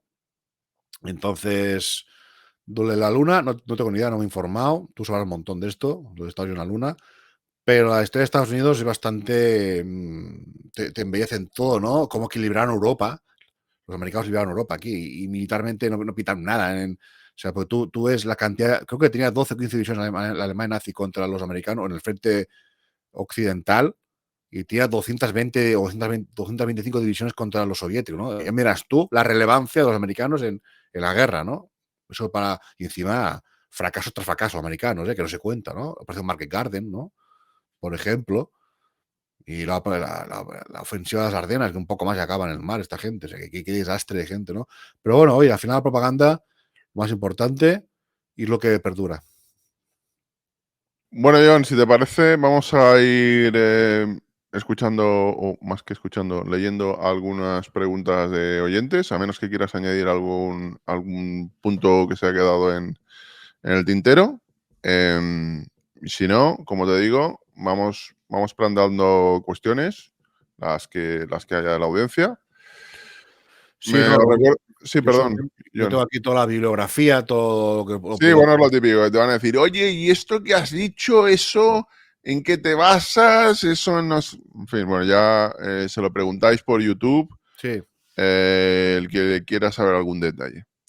Bueno, lo editaremos, porque ahora estamos emitiendo solo en Twitch. Bueno, ya os digo, quien quiera saber algún detalle en concreto, que se lo pregunte a John, o que vaya a su canal también, a John-MH, o John opina también. Bueno, vamos con la primera pregunta, porque hemos hablado del cine y tú has hablado de la manipulación y Franz Talk te plantea. Que esta es una... A ver, esta es una discusión muy vieja en lo que es la historiografía y el arte, ¿no? Si el arte debe ser verídico o debe ser basarse en algo que sea real, o el arte simplemente tiene que divertir y puede mentir o puede manipular o lo que sea, y porque lo importante es entretener. Te pregunta Franz Talk, ¿pero por qué le pides a una peli que sea 100% verdad lo que cuenta? Ion. si una película es anunciada, basada en hechos reales, en un hecho histórico, se te está diciendo que esto es real, o sea, ¿para qué luego se inventan todo? ¿Mm? Que lo llaman siempre licencias artísticas, ¿no? Para coger y manipular y engañar y tal. No es que sea 100% real, evidentemente no tiene que ser 100% real. Tienes que adaptar un poco al ritmo narrativo, ¿no? A que luego tengas un final, ¿no? Así, ¿no? La película tiene que tener un principio, un desarrollo argumental, un final épico, un epílogo, ¿no? Más o menos. Y pues bueno, tiene que ser tal. Pero vamos a ver, es que hay películas, tío, que lo que te he dicho, o sea, es que es una falta de respeto. Si te quieres hacer un homenaje a una persona que sufrió en la guerra, bla, bla, y te mete a la mitad de su vida, y todo lo que sea dramático, que realmente impacta, ¿no? La película me parece muy buena.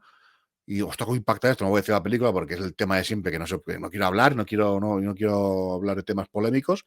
Pero oye, todo lo que sale pues, horrible en la película, luego en la biografía lo ves el tío, capullo, te has inventado todo, tío. O sea, es que, no, es que además, ya por ética, es que está muy legitimada la mentira, la manipulación como algo bien en el mundo del arte. No, no. Tú haces una película basada en hechos reales, que cuentas una historia verídica, pues cuenta la historia verídica. Porque encima todo el mundo queda mucha rabia. No, es que esta película, claro, es que hasta. Bueno, no voy a decir esto, pero que la gente lo toma como fuentes de información histórica. El cine, tío, y el cine es un auténtico chiste. ¿Te acuerdas lo de Edward Snowden? Que hizo un documental, ¿no? Esos otros periodistas que contratan con él. O sea, está todo grabado en tiempo real, lo que sucedió con Edward Snowden, ¿verdad?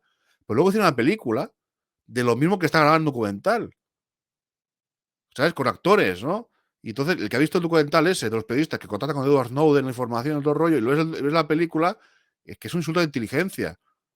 O sea, sacas lo que ya está hecho y lo metes el filtro del cine, la teatralidad, las frases lapidarias. O sea, esas frases, este es el momento de cambiar el mundo, no sé qué. ¿Qué dices, tío? Si no lo dicen en ningún momento lo dicen. El drama gratuito, ¿no? Entonces yo es que el cine, perdón, lo aborrezco bastante por eso, ¿no? Porque por un lado está la manipulación, el teatro, la dramatización ridícula, y luego está que se inventa la historia al 100%, ¿no? La Oppenheimer no la ha visto, pero bueno, ya me imagino de cómo irá la película y todo eso. Cómo debe ser de embellecedora, o sea, los Estados Unidos, ¿no? El Oppenheimer, pobrecito. Perdón, estoy resfriado. El Oppenheimer, ¿no? Ay, Bueno, hay que decir que Oppenheimer, cuando acaba el proyecto, que él se muestra como muy contrario a la proliferación de armas nucleares. Hay que decir que Oppenheimer en su vida personal sufre una auténtica crisis nerviosa. Pero crisis nerviosa. Hay que decir que en general no es algo, en los científicos no es algo poco común. yo os recomiendo bueno, la historia de cómo se descubren los patógenos y Ignaz Semmelweis, el doctor, el doctor húngaro, bueno, del Imperio Austrohúngaro, que simplemente descubre que lavándose las manos con un antiséptico la mortalidad de las parturientas caía de un 20% al 0,5%, y cómo esa historia, John, esa historia es de verdad alucinante, la historia de Ignaz Semmelweis. Cómo se lo explica a los médicos del Imperio Austrohúngaro en el siglo XIX y literalmente acaba en un manicomio, apaleado y muerto, porque no se asumía y se veía casi como que se les pidiera que se lavaran las manos después de haber abierto a un muerto, y se iban literalmente a un parto. Es una cosa, pero enloquecido lo que pasaba. Y por pedirles que se lavaran las manos con antisépticos, porque él pensaba que lo que aún no se habían descubierto los patógenos, él pensaba que había alguna especie de contagio, como si fuera un veneno, algo así. No sabía exactamente cómo funcionaba, pero vamos, a Oppenheimer le pasa literalmente que acaba de los nervios absolutamente destrozado. Pero bueno, si te parece, vamos con la siguiente pregunta de Moisés Cabello. Hombre, Moisés Cabello, a ver cuándo hacemos un programa de inteligencia artificial. Un saludo, Moisés. A ver, hay que prepararlo, hay que preparar uno ahí con 3 o 4 invitados grandes como tú. Dice Moisés Cabello, a ver, John, ¿y qué opinas de la tesis de que la bomba americana no iba a buen puerto y lo que hicieron fue coger la bomba atómica de los Gente, sí. aspirantes del pintor austriaco o de los partidarios del pintor austriaco, y esas son las que se lanzaron en Japón? Bueno, me parece, no sé, bueno, ¿qué opinas de esto? Bueno, supongo que esta pregunta hace rato que la escribió porque más o menos lo que he dicho. Sí, sí, sí. La escribí hace una hora, básicamente. Sí, sí, pues lo que he dicho antes. O sea, sí, sí. El proyecto Manhattan se encontró con problemas. No se sabe que meses antes a ver, ya se calculaba, creo que al principio 45, he dicho antes, que para mayo tendrían, creo que 15 kilos de uranio enriquecido, fisionable. Necesitaban 40 kilos, creo que era 50. Entonces decidieron hacer una bomba de plutonio en base de este uranio, pero luego no podían hacer una de uranio, aunque quisieran, aunque tuvieran más cantidad, y la de plutonio serían como detonarla.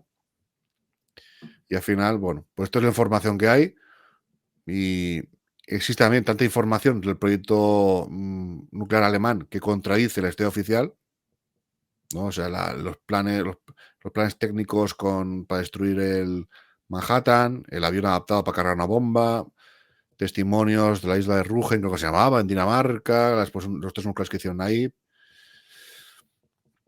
Entonces, bueno, se sabe que la actividad febril que había de minería en Jonastal y en otras minas para sacar uranio, pero como locos los alemanes. Manfred von Ardent, toda la tecnología que desarrolló en relación a esto, no sé, para mí está claro, ¿eh? Bueno, y eso que no testean la bomba de uranio, los americanos, y lanzar y testearla, madre mía. Solo sé cómo interpretarlo, lo más raro, pues esto es lo que opino. Vale, vamos, si te parece, con la siguiente pregunta, parecida, de Lucius Magnanimus, que te plantea. Pregunta, ¿es cierto que el diseño de las bombas era parecido a las bombas de caída libre que tenía Alemania? ¿Confirmaría eso la teoría de que el proyecto Manhattan era un fiasco y las bombas eran obtenidas de Alemania? Déjame leer.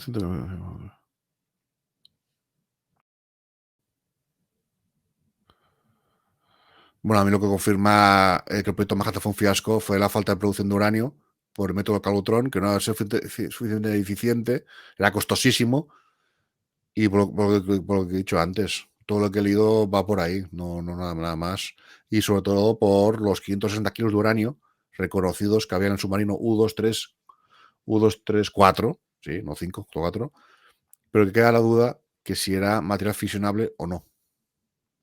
Vamos con la siguiente pregunta de Cali Periscal, que, bueno, creo que hace referencia porque claro, es que estamos hablando de preguntas de hace 40 minutos, una hora. hace referencia a lo que habías comentado de que, bueno, de que el ejército japonés era un ejército que acabó atacando Pearl Harbor por las sanciones, el bloqueo, etcétera, de Estados Unidos. Pero Cali Periscal te pregunta, ¿y la invasión del Pacífico japonesa no cuenta? Entiendo que habla de la invasión bueno, de Corea, Manchuria, Filipinas, todas las zonas que invadió. Parte de China. Bueno, ¿qué quieres que diga? Sí, invadía países, Japón, ya, o sea que era imperialista. Ya, bueno, ¿y qué? ¿Qué tiene que ver eso con que ataque Pearl Harbor? No era objetivo estratégico de Estados Unidos para Japón, ni justifica lanzar bomba atómica sobre población civil. Es que no entiendo el comentario. Bueno, Hombre, creo que lo que viene a decirte es que Japón tenía su propio plan imperialista y que había causado la guerra, ¿no? En el Pacífico. sí, me parece muy bien, ya, pero bueno, es que nadie justifica lo que hace Japón, es que no entiendo. Vale, pues si te parece, vamos con la siguiente pregunta. Voy a intentar, porque veo que hay muchas que están relacionadas con si habían tomado diseños alemanes o avances alemanes y ya lo ha respondido 3 veces. Lo mismo otra vez, pues mejor no. Vamos a intentar tomar, a ver, algo más. A ver, jolín, es que... eh, a ver.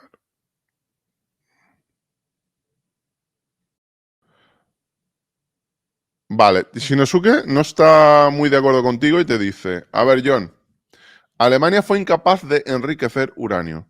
Su proyecto de bomba atómica estaba muy retrasado. Hubo varias líneas de proyecto secretas, unas dirigidas por Speer, pero la de Manfred von Ardenne no.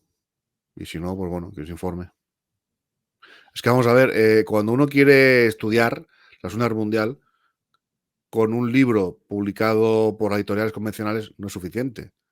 No es suficiente leerte la biografía de Jan Kershaw, por ejemplo, sobre el pintor, que es la obra de referencia, ya lo sé, pero es una basura de libro, ¿no? O sea, si quieres, tienes que contrastar las fuentes, leer muchas fuentes y contrastas y sacas tu opinión. O sea, sí, ese dogma de fe ya lo conozco. Alemania no pudo, Estados Unidos sí, pero si empiezas a leer testimonios, otras líneas de investigación, otros hechos probados, pues entonces no está tan clara la cosa, ¿no? A ver, vamos con otra pregunta de Feichi. Parece que no está de acuerdo con lo que habías dicho de que, bueno, el comentario que habías hecho de que Japón no tenía nada que hacer, etcétera. Feichi te pregunta, a ver, John, ¿hay evidencias, actos concretos de iniciativas de rendición o negociación japonesas?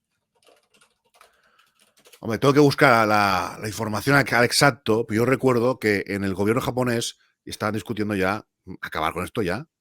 Lo recuerdo.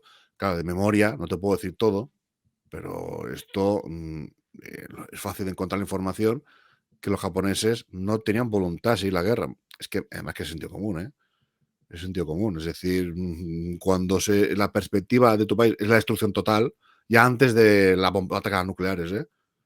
La perspectiva es que te van a destruir el país completamente, pues evidentemente, pero aparte que sí, que ya había, que el gobierno ya estaban hablando entre ellos para hacer la rendición, no me acuerdo, por lo de hace tiempo, pero bueno, es que esto son fuentes históricas. Entiendo que mucha gente espere de mí que hable de todo de memoria y tal, porque ni de coña, yo soy aficionado y tengo la información que he leído mucho, contrastada en mi cabeza, y al final yo tengo una opinión en base a lo que he leído, pero claro, para más información, Google. Raúl Canetero te pregunta, ¿la URSS tuvo un rover corriendo en Venus? Sí, sí, sí. Yo no sé si un rover, enviaron alguna sonda, ¿no? Hablo de memoria, es que ni... Que yo recuerde, en Viva Rover, lo que pasa a 400 grados de temperatura que había ahí, más la presión atmosférica, no me acuerdo, absurdísima, el bicho se ha durado 2 minutos. Pero bueno, corría un poco, que yo recuerde, ¿eh? Y si las imágenes, etcétera. Sí, sí. Bueno, está en Google, espectaculares las imágenes, pero bueno, se ve que, vamos, nos lo envió unas cuantas veces, ¿eh? Pero vamos, duraba lo que duraba el aparato ese. Bueno, te preguntan, y esto es bastante poco conocido, ¿eh? Pero te pregunta que está Paishan. ¿Puedes hablar un poquito de Churchill? Entiendo que es relacionado con el proyecto Manhattan o con toda la cuestión de las armas nucleares. Hay que decir que Churchill había propuesto, es lo único que sé relacionado, yo al menos yo soy relacionado con este tema, Churchill había propuesto realizar un proyecto conjunto con Estados Unidos, porque hay que decir que el coste y el nivel de conocimiento, es decir, el proyecto Manhattan, es que el proyecto Manhattan era un coste astronómico, se lo podía permitir Estados Unidos. Es un proyecto además que por el tamaño de Estados Unidos no es lo mismo construirlo, entre comillas, en la campiña inglesa que construirlo en los Álamos. Aparte que ya os digo, el PIB de Estados Unidos no tenía nada que ver con el de Inglaterra. Pero bueno, lo que yo sé es que Churchill había propuesto un plan conjunto, aunque los americanos lo hicieron por sí mismos, como es lógico también.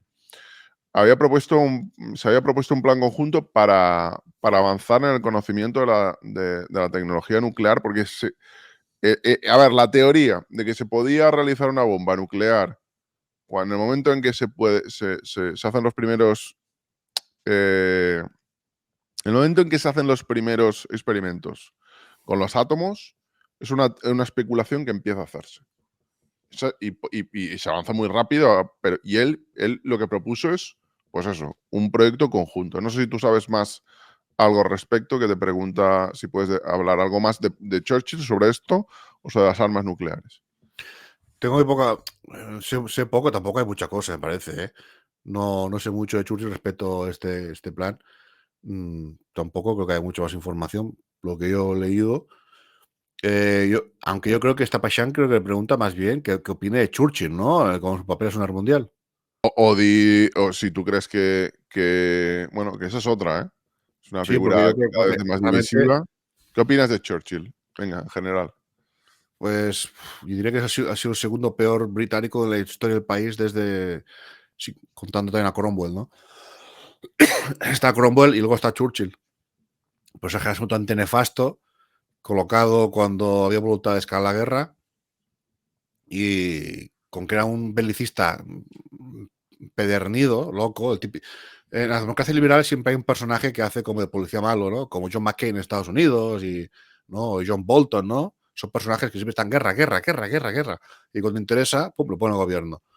Pues este personaje diabólico lo mismo. En la Primera Guerra Mundial, lo que la masacre bestial que hizo cuando era jefe de almirantazgo, que diseñó un plan así magistral, estúpido, para entrar por los Dardanelos ahí en Turquía, y fue un fracaso, todo el mundo en mitad se lo decían, y murió, no me acuerdo, una bestialidad de soldados. Hay una película australiana que se llama Gallipoli, no la he visto, sé que es buenísima, sobre el tema.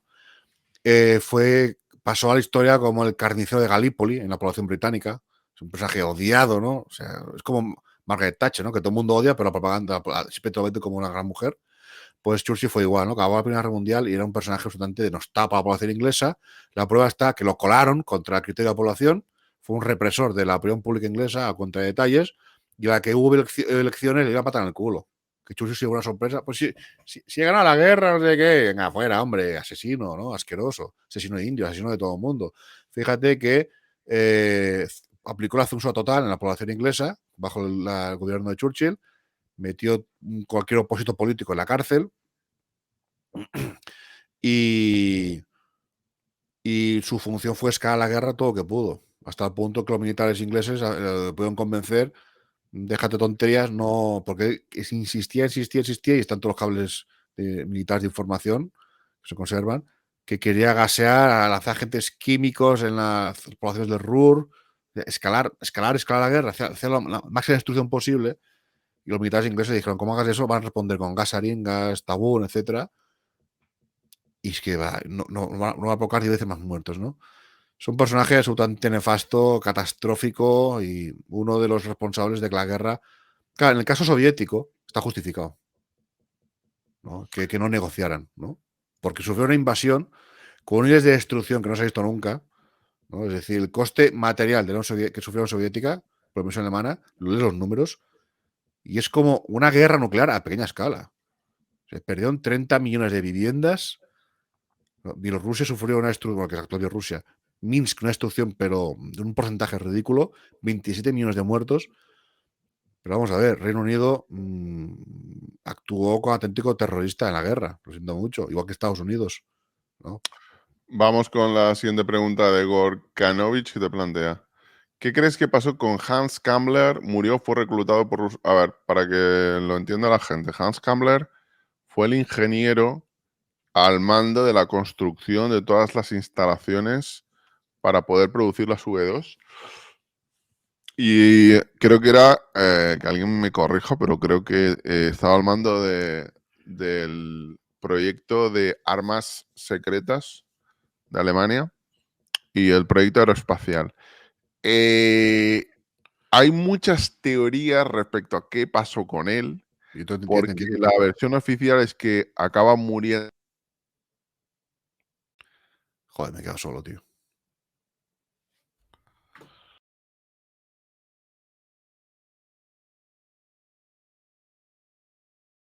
A ver, perdón. ¿Nos hemos caído? ¿Qué ha pasado? Segundo. John, a ver. ¿Tú me escuchas? John, perdón, que esto nos hemos caído. Bueno, mientras estaba diciendo lo de Hans Kammler. A ver, Hans Kammler, la versión oficial o las versiones que ellos se consideran más probables es o bien que tomó cianuro porque estaba rodeado, o bien que los partisanos le mataron, pero luego hay otras versiones que logró ser capturado en la operación Paperclip. Y bueno, se habla también, no recuerdo ahora el nombre de la operación de la Unión Soviética, tiene su propia operación. Jolín, mira que ahora grabé un episodio. Hay otra teoría que dice que acabó en la Unión Soviética. No sé, ¿tú qué crees que pasó con Kammler? Sí, yo lo recuerdo del lío, pero hace un montón de tiempo, que no, que fue antes de que se suicidó, pero yo pensaba que había acabado en las soviéticas, en plan secreto, y ahí se quedó, pero no sé mucho tampoco. A ver, vamos con la siguiente pregunta de PAC92. ¿Crees que en el ataque a Pearl Harbor, Estados Unidos se lo dejó como un costado débil expuesto adrede para tener un casus belli? Bueno, esto es una teoría muy vieja de que se sabía que iban a atacar. No sé qué opinas de esto. Bueno, Tú, para mí los hechos son probados, ¿no? Que desalojan ahí los buques más importantes, atacan y luego, ¿no? Responde Estados Unidos y... Bueno, además que fue anunciado, ¿eh? Bueno, no anunció el ataque, evidentemente, pero cuando hicieron un barco petrolero sobre Japón, el gobierno japonés avisó que eso les llevaba a Japón a la situación sin salida, ¿no? Diciendo, va a haber guerra. Entonces, según parece, tenían información que había un ataque. Ay, ahora me estoy acordando. Y de hecho, ¿qué más? Hicieron después, al día siguiente, otro ataque. ¿Usted te acuerdas, Jordi, que hizo otro ataque por Japón? Después de Pearl Harbor hizo otro ataque que Estados Unidos tampoco reaccionó. Ah, me está yendo la cabeza, tío. O sea, hubo más indicios, no solo este que he dicho, que no estaban los buques más importantes, de que los japoneses vieron total inactividad de Estados Unidos y luego hacían al día siguiente otro ataque, ¿no? Sin respuesta alguna. Sí, para mí está clarísimo. bueno, yo creo que la teoría se basa en que, bueno, el objetivo de Japón eran sobre todo los portaaviones, y los portaaviones no estaban que alguien me corrija, pero hasta donde yo sé, creo que Sí, igual. Yo habían abandonado Pearl Harbor. quería entendido Y, eso. y bueno, el hecho de que Estados Unidos tuviera intervenidas las comunicaciones con Japón, etcétera, bueno, intervenidas, digamos que la inteligencia estadounidense se considera que tenía buen conocimiento de los actos que podía preparar Japón. Yo no tengo una posición muy clara al respecto, pero bueno, eso es en lo que se basa la teoría de que Estados Unidos más o menos sabía que Japón iba a atacar. En fin. Bueno, Eh, yo tenía entendido que bastante aceptado que las comunicaciones estaban interceptadas y que sabían que era el ataque y que preparaban todo bien. Es la percepción que tengo yo de esto. bueno. chicos, yo creo que podríamos ir cerrando. Estamos ya casi en las 2 horas. Hay que decir que, bueno, todas estas teorías, ya desde el destino de Kammler, bueno, es que si empezamos a hablar de nombres concretos que no se sabe literalmente qué ocurrió, de personas relevantes, de la Alemania del pintor, o luego teorías, ya os digo, la película, os recomiendo bueno, la historia que hay detrás de la película El puente de los espías de Spielberg, las de verdad, las de verdad. Vais al artículo, si queréis ir tirando el hilo, vais al artículo de la película, el artículo en Wikipedia para tirar del hilo, y a partir de ahí leéis sobre los protagonistas, sobre el piloto estadounidense, sobre el espía finlandés que vivía en Estados Unidos, y veis y leéis sobre lo que de verdad ocurrió. Es decir, hay muchas versiones sobre mismos eventos, y luego están más o menos lo que podríamos decir que está aceptado que ocurrió, que en el cine se ha contado muy mal en muchas ocasiones, hasta el punto de que se ha contado justamente lo contrario. Ya os digo que la película de Spielberg no hay por dónde cogerla, porque es que, por ejemplo, el pintor, perdón, el piloto está siendo torturado en una prisión soviética, y luego el mismo piloto dice que los soviéticos nunca le trataron mal. De hecho, le habían dicho que si caía, tenía su cápsula, como he dicho, su cápsula de cianuro por si caía. Bueno, los soviéticos engañaron a los estadounidenses porque pensaban que el piloto había muerto al caer el avión y no sabían que se había salvado, y contaron una milonga de lo que había ocurrido, y no había ocurrido lo que había ocurrido. Entonces, yo recomiendo que leáis al respecto, porque, bueno, no os podéis fiar de lo que diga una película, evidentemente. John MH, ¿algo que añadir? Pues no, me queda a gusto hablando. Hemos estado aquí casi Sí, dos horazas. sí, sí. El Y plan Morgenthau es un tema muy interesante también, sí, que como lo que hablé en un momento, que al final, cuando vieron que se está infiltrando Stalin en Alemania Occidental, perdían el país y corriendo al plan Marshall, ¿no? Corriendo ahí a dar dinero, porque claro, la política es absurda de matar a la gente. Si lees cualquier biografía de personas de la época, dicen, ¿no? Cuando acabó la guerra, durante 2 años, 1 año, 2 años, creo que eran 2 años, había una hambruna bestial, mucha hambre, que, aunque fuera una guerra terrible, etcétera, la capacidad industrial de Alemania seguía siendo posible para alimentar el país. Bueno, aunque era un país que necesitaba importar mucha comida, etcétera, pero no había condiciones reales para que pasara un año de la guerra, había esos niveles de hambruna. Pero luego, claro, empezó a meter dinero como locos, hasta el punto que la República Federal Alemana, ¿no? La Alemania Occidental, llegó a superar el PIB. ¿Qué año fue? Finales de los 50, yo creo, a la Alemania nazi del 39, que era Austria, toda la gran Alemania esa, con Prusia, con los Sudetes, fíjate, ese trocito de Alemania, el poder económico que llegó a tener, ¿no? O como Estados Unidos se volcó encima de Alemania, todo lo contrario, ¿no? Para que no se perdiera, cayera sobre el flujo stalinista, y encima poner como un escaparate, ¿no? Qué bueno es aquí el capitalismo, ¿no? Y los ingleses así. Los ingleses se comieron 20 o 30 años de una crisis económica brutal, pero tremenda, ¿eh? Fíjate, fueron los que ganaron la guerra. hay que Quedó. decir, John, y esto no se aprecia, pero el final de la Segunda Guerra Mundial significa el final del Imperio Británico. El final, además, yo creo que ya en el periodo entre guerras deja de ser la primera potencia del mundo, pero es la constatación de que el centro de poder mundial pasa del Reino Unido, pasa a Estados Unidos. Sí, Y a pero Estados Unidos y a la Unión Soviética, por así decirlo. realmente Londres sigue siendo, ya no es un imperio, pero la City de Londres sigue siendo unos puntos neurálgicos del globalismo, ¿eh? Es decir, tú que estás más metido en el tema este, usted un tiempo estoy hablando Bueno, aquí. es que la City es un centro económico mundial. Es que lo de la City merece un programa en sí mismo, es decir, la aspiradora de dinero que es la City. Es que la economía del Reino Unido a día de hoy, sin la City, sin lo que representa. Sí, sí. Oye, una pregunta, ya sé que es un poco fuera del tema, que me interesa, aprovechando. ¿Tú eres de la opinión que Londres es el eje más belicista dentro de la OTAN en relación contra Rusia o no?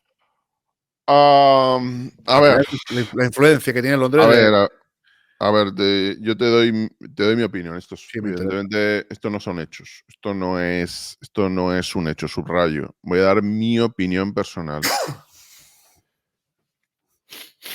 La política histórica de Inglaterra y posteriormente el Imperio Británico, la política mantenida durante siglos, pero vamos, creo que es así, literalmente. Es impedir que se cree un poder lo suficientemente fuerte en el continente europeo, evidentemente cuando hablo de la zona continental es excluyendo las Islas Británicas, se cree un poder lo suficientemente capaz militarmente de invadir las islas. Y esto es una política que por lo menos puede uno retrotraer hasta el siglo XV-XVI. Es un país que se enfrentó a España, se enfrentó a Francia, se enfrentó posteriormente, evidentemente, a Napoleón.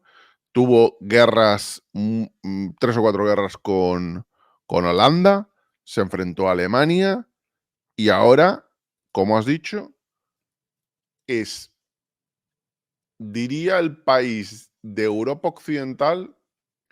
Es que porque los países del este de Europa, además tú conoces, yo creo que tú conoces bastante bien Rusia, los países del este, pues Rusia sobre todo. Los países del este le tienen un miedo a Rusia. Además, yo he vivido en los países bálticos, he vivido en diferentes países del este. Los países del este, muchos de ellos le tienen un miedo particular a Rusia por su historia. Algunos formaban parte del Imperio Ruso, como Finlandia, hasta 1917. Otros quedaron detrás del telón de acero. Otros, como los bálticos, pues se independizaron cuando cae la Unión Soviética. Pero fuera de esa zona fronteriza, esa zona casi liminal, el país dentro de Europa que más se va a enfrentar a la Unión Soviética, bueno, a Rusia en este caso, y hasta el punto, y esto sí que es un hecho, esto no es un secreto ni es una opinión, hasta el punto de que en medio de las negociaciones, porque se estaba cerca, y tampoco esto es un secreto, esto lo ha dicho el ex primer ministro de Israel, Bennett, dijo que él consideraba, porque actuó de mediador, que había un 50% de posibilidades de alcanzar la paz en abril del 2022. Sí, sí. Eh, hay dos hechos fundamentales que impiden que se acabe la guerra. Uno es el descubrimiento de la matanza de Bucha y un segundo, el hecho de que Boris Johnson visita Kiev casi de sorpresa, habla con Zelensky, pero vamos, esto está en la prensa Sí, sí, ucraniana y en la prensa lo veo. internacional, lo podéis encontrar, googlearlo. Sí, Y sí. literalmente le dice a Zelensky que no se tiene que llegar a ningún acuerdo con Rusia, sino que a Rusia se la tiene que vencer. Y se la tiene un artículo, creo que en el Washington Post o en el New York Times, no recuerdo en qué medio, a finales del 2023, en el que dice que a Rusia se le tiene que empujar a las fronteras del 23 de febrero del año 2022. Entonces, haciendo esta explicación tan larga, corta, mi opinión es que sí, que es el país que más está haciendo diplomáticamente. Tiene un problema el Reino Unido, y es que esto la gente lo tiene. Esto no lo sabe.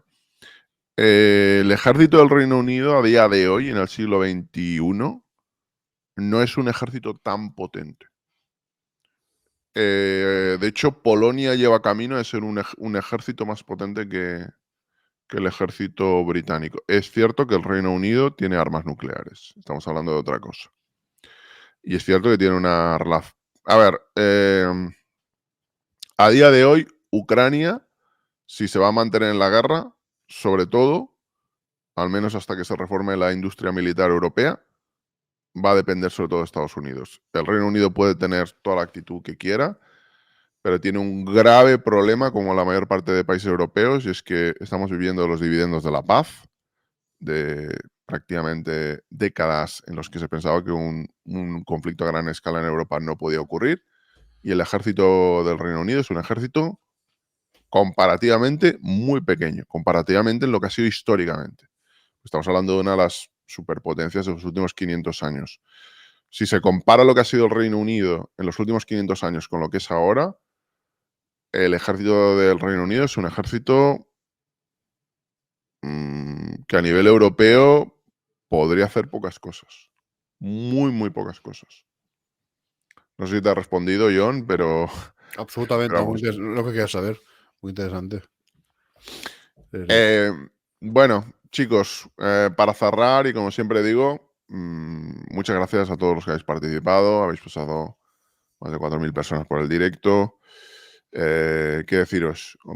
Lo reitero porque además es que como soy consumidor y yo hago publicidad de lo que consumo, id al canal de John, al canal John MH, guión bajo MH, en el que podéis ver, habla sobre todo de fitness, habla de culturismo, pero aunque no os interese demasiado el tema, yo creo que tiene un talento especial porque es como, ¿habéis visto esos temas a lo mejor que no os interesan y la persona que lo trata de cierta forma que es como yo a veces, joder, si yo no soy un fan de la cocina, y digo, este tío está cocinando y estoy aquí una hora viéndole cocinar, me cago en la puñeta, ¿no? Es lo mismo, ¿no? Aunque en teoría no os vaya a interesar el tema, yo creo que si le escucháis, os vais a quedar viendo los vídeos uno detrás de otro. Y ya bueno, tenéis su canal secundario que es John Opina.